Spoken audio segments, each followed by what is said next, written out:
नमस्कार दोस्तों, आप सभी का आर के कोचिंग क्लासेज में स्वागत है। हम आपके लिए विभिन्न प्रकार की कहानियाँ लेकर के आते हैं, जिसमें ऐतिहासिक, सामाजिक, यथार्थवादी, मनोवैज्ञानिक, हास्य व्यंग आदि कहानियाँ होती हैं। आप कहानी को पूरा देखें और यदि आपको पसंद आए तो हमारे चैनल को सब्सक्राइब अवश्य करें, जिससे हमारी सभी कहानियाँ आप तक सबसे पहले पहुँच सके। आज हम आपके पास एकांकी लेकर के आए हैं, जिसका नाम है जूलिया। प्रस्तुत एकांकी में एक भोली भाली गवर्नेस, सेविका की मार्मिक पीड़ा और विवशता का सजीव चित्रण है। वहीं दूसरी ओर शोषण से मुक्त पाने का प्रभावी संदेश भी है। बच्चों की गवर्नेस जूलिया वासुदेवना आती है। जूलिया दबे स्वर में, आपने मुझे बुलाया था मालिक? गृहस्वामी, हाँ हाँ, बैठ जाओ जूलिया, खड़ी मत रहो। जूलिया बैठती हुई, शुक्रिया। गृहस्वामी, हाँ तो जूलिया, मैं तुम्हारी तनख्वाह का हिसाब करना चाहता हूँ। मेरे ख्याल से तुम्हें पैसों की ज़रूरत होगी, और जितना मैं तुम्हें अब तक जान सका हूँ, मुझे लगता है कि तुम अपने आप पैसे कभी नहीं मांगोगी। इसलिए मैं खुद ही तुम्हें पैसे देना चाहता हूँ। हाँ तो तुम्हारी तनख्वाह 30 रूबल महीना तय हुई थी ना? जूलिया विनीत स्वर में, जी नहीं मालिक, 40 रूबल। गृहस्वामी, नहीं भाई, 30। ये देखो डायरी। पलने पलटते हुए, मैंने इसमें नोट कर रखा है, मैं बच्चों की देखभाल और उन्हें पढ़ाने वाली हर गवर्नेस को 30 रूबल महीना ही देता हूँ। तुमसे पहले जो गवर्नेस थी, उसे भी मैं 30 रूबल महीना ही देता था। अच्छा तो तुम्हें हमारे यहाँ काम करते हुए 2 महीने हुए हैं। जूलिया दबे स्वर में, जी नहीं, 2 महीने 5 दिन। गृहस्वामी, क्या कह रही हो जूलिया? ठीक 2 महीने हुए हैं भाई, मैंने डायरी में सब नोट कर रखा है। हाँ तो 2 महीने के बनते हैं 60 रूबल। लेकिन 60 रूबल तभी बनते हैं जब महीने में तुमने एक दिन भी छुट्टी न ली हो। तुमने इतवार को छुट्टी मनाई है, उस दिन तुमने कोई काम नहीं किया, सिर्फ कोल्या को घुमाने के लिए ले गई हो। और ये तो तुम भी मानोगी कि बच्चों को घुमाने ले जाना कोई काम नहीं होता। इसके अलावा तुमने 3 छुट्टियाँ और ली हैं, ठीक है ना? जूलिया दबे स्वर में, जी आप कह रहे हैं तो ठीक। रुक जाती है। गृहस्वामी, अरे भाई, मैं क्या गलत कह रहा हूँ? हाँ तो 9 इतवार और 3 छुट्टियाँ, यानी 12 दिन तुमने काम नहीं किया, यानी तुम्हारे 12 रूबल कट गए। उधर कोल्या 4 दिन बीमार रहा और तुमने सिर्फ वान्या को ही पढ़ाया।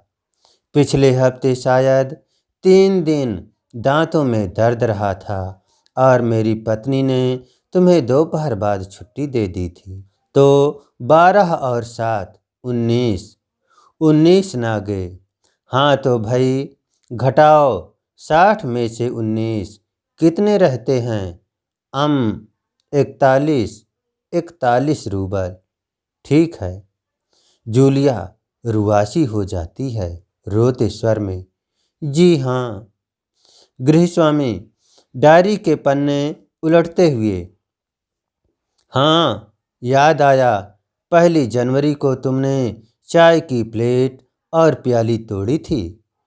प्याली बहुत कीमती थी, मगर मेरे भाग्य में तो हमेशा नुकसान उठाना ही बधा है। मैंने जिसका भला करना चाहा, उसने मुझे नुकसान पहुंचाने में कोई कसर नहीं छोड़ी है। खैर, मेरा भाग्य। हाँ, तो मैं प्याली के 2 रूबल ही काटूंगा। अब देखो, उस दिन तुमने ध्यान नहीं दिया और तुम्हारी नज़र बचाकर कोल्ला पेड़ पर चढ़ गया और वहाँ किसी टहनी की खरोच लगने से उसकी जैकेट फट गई। 10 रूबल उसके गए। इसी तरह तुम्हारी लापरवाही की वजह से घर की सफाई करने वाली नौकरानी मारिया ने वान्या के नए जूते चुरा लिए। रुककर, तुम मेरी बात सुन भी रही हो या नहीं? जूलिया मुश्किल से अपनी रुलाई रोकते हुए, जी, सुन रही हूँ। गृहस्वामी, हाँ ठीक है। अब देखो भाई, तुम्हारा काम बच्चों को पढ़ाना और उनकी देखभाल करना है। तुम्हें इसी के तो पैसे मिलते हैं। तुम अपने काम में ढील दोगी तो पैसे कटेंगे या नहीं? मैं ठीक कह रहा हूँ ना? तो जूतों के 5 रूबल और कट गए। और हाँ, याद आया, 10 जनवरी को मैंने तुम्हें 10 रूबल दिए थे। जूलिया लगभग रोते हुए, जी नहीं, आपने कुछ नहीं, आगे नहीं कह पाती। गृहस्वामी, अरे मैं क्या झूठ बोल रहा हूँ? मैं डायरी में हर चीज़ नोट कर लेता हूँ। तुम्हें यकीन ना हो तो दिखाऊं डायरी। डायरी के पन्ने यूं ही पलटने लगता है। जूलिया आंसू पोंछती हुई, आप कह रहे हैं तो आपने दिए ही होंगे। गृहस्वामी कड़े स्वर में, दिए होंगे? नहीं दिए हैं तो ठीक है, घटाओ 27 41 में से। अम अम बचे 14। क्यों, हिसाब ठीक है ना? जूलिया आंसू पीती हुई, कांपती आवाज में, मुझे अभी तक एक ही बार कुछ पैसे मिले थे और वो मुझे मलकिन ने दिए थे, सिर्फ 3 रूबल, ज़्यादा नहीं।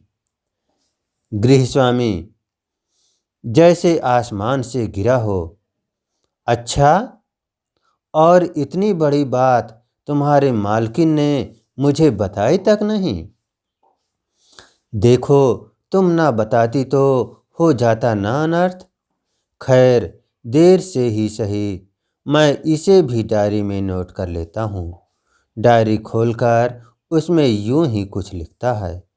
हाँ, तो 14 में से 3 और घटा दो, बचते हैं 11 रूबल। जेब से निकालकर, तो लो भाई, ये रही तुम्हारी तनख्वाह, ये रहे 11 रूबल, देते हुए, संभाल लो, गिन लो, ठीक है ना? जूलिया कांपते हाथों से रूबल लेती है, कांपते स्वर में, जी, धन्यवाद। गृहस्वामी सोफे से उछलकर खड़ा हो जाता है और भारी आवाज करता हुआ कमरे में क्रुद्ध शेर की तरह 1-2 चक्कर लगाता है। धन्यवाद। जूलिया, तुमने धन्यवाद कहा ना? गुस्से से, धन्यवाद किस बात का? जूलिया, आपने मुझे पैसे दिए, इसके लिए धन्यवाद। गृहस्वामी अपना गुस्सा नहीं संभाल पाता, ऊंचे स्वर में लगभग चिल्लाते हुए, तुम मुझे धन्यवाद दे रही हो जूलिया, जबकि तुम अच्छी तरह जानती हो कि मैंने तुम्हें ठग लिया है, तुम्हें धोखा दिया है, तुम्हारे पैसे हड़प लिए हैं और तुम इसके बावजूद तुम मुझे धन्यवाद दे रही हो। गुस्से से आवाज़ कांपने लगती है। जूलिया, जी हाँ मालिक। गृहस्वामी गुस्से से तुतलाने लगता है, जी हाँ मालिक, जी हाँ मालिक। क्यों, क्यों जी हाँ मालिक? जूलिया डर जाती है भयभीत स्वर में, क्योंकि इससे पहले मैंने जहाँ जहाँ काम किया था उन लोगों ने तो मुझे 1 पैसा तक नहीं दिया। आप कुछ तो दे रहे हैं। गृहस्वामी क्रोध के कारण कांपते उत्तेजित स्वर में। उन लोगों ने तुम्हें 1 पैसा तक नहीं दिया। जूलिया, ये बात जानकर जरा भी आश्चर्य नहीं हो रहा है। स्वर धीमा कर। जूलिया, मुझे इस बात के लिए माफ़ कर देना कि मैंने तुम्हारे साथ एक छोटा सा क्रूर मजाक किया, पर मैं तुम्हें सबक सिखाना चाहता था। देखो जूलिया, मैं तुम्हारा 1 पैसा नहीं मारूंगा। जेब से निकालकर, ये हैं तुम्हारे 80 रूबल। मैं अभी इन्हें तुम्हें दूंगा, लेकिन इससे पहले मैं तुमसे कुछ पूछना चाहूँगा। जूलिया, क्या ये ज़रूरी है कि इंसान भला कहलाने के लिए इतना दब्बू, भीरू और बोंदा बन जाए कि उसके साथ जो अन्याय हो रहा है उसका विरोध तक न करे, बस खामोश रहे और सारी ज्यादतियाँ सहता जाए? नहीं जूलिया, नहीं, इस तरह खामोश रहने से काम नहीं चलेगा। तुम्हें इस कठोर, क्रूर, निर्मम और हृदयहीन संसार से लड़ना होगा। अपने दांतों और पंजों के साथ लड़ना होगा, पूरी शक्ति के साथ। मत भूलो जूलिया, इस संसार में दब्बू और रीढ़ रहित लोगों के लिए कोई स्थान नहीं है, कोई स्थान नहीं है।